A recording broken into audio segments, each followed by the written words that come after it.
Indonesia has signed a letter of intent with Italy's Leonardo to procure M346F Block 20 aircraft, effectively vaporizing Pakistani propaganda that Indonesia had selected the JF-17 Thunder for its fighter modernization program.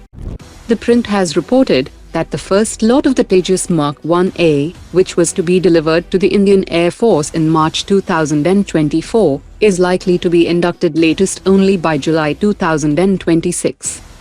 VTOL Aviation India Private Limited has unveiled an indigenous vertical takeoff and landing loitering munition designed for precision strike missions. It carries a 3 kg warhead, 30 km operational range, offers 30 minutes endurance with a 30 meters per second cruise speed, and supports tap-to-target vision and geo-coordinate attacks.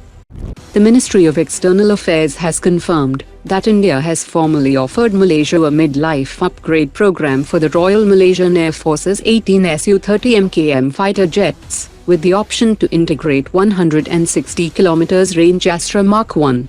If pursued, the Su-30 MKM modernization could emerge as a model for collaborative fighter upgrades among Su-30 operators. Tata Advanced Systems Limited has begun actively marketing its light armored multi-purpose vehicle in Morocco.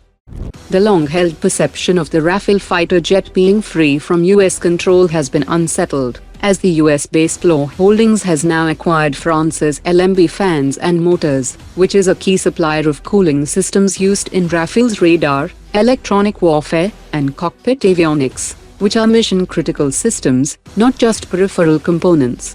With LAMV fans and motors now under US ownership, certain Rafale spares upgrades or technical support could potentially fall under American export control regulations.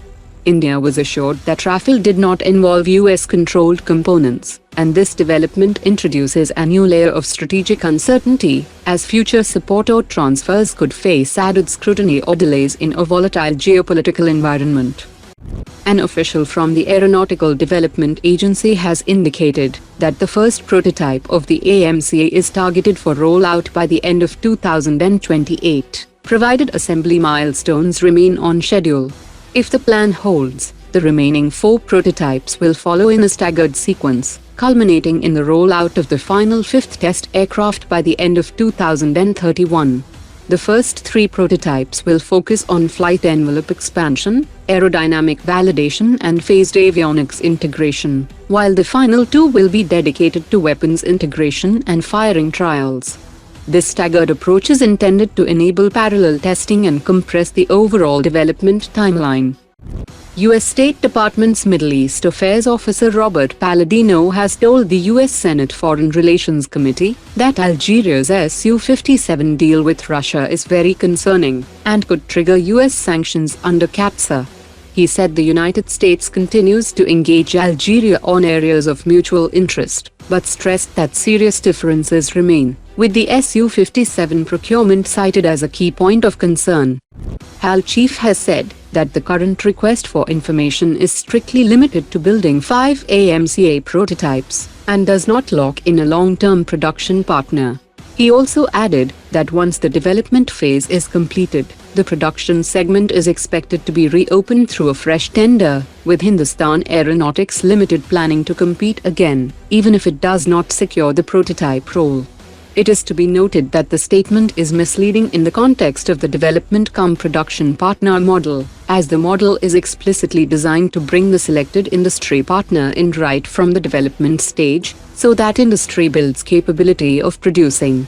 The development-cum-production partner model is meant to reduce a hard break between development and series manufacture, rather than assume a clean reset after initial prototypes.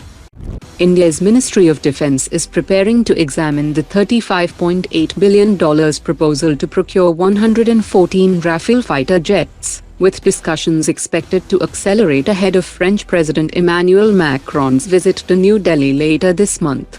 The plan envisages a mixed fleet of 88 single-seat fighters and 26 twin-seat variants, aimed at supporting frontline operations, advanced strike missions, and training conversion.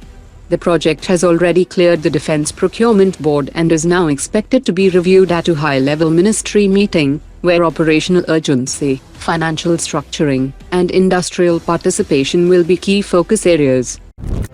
Today's top 3 comments.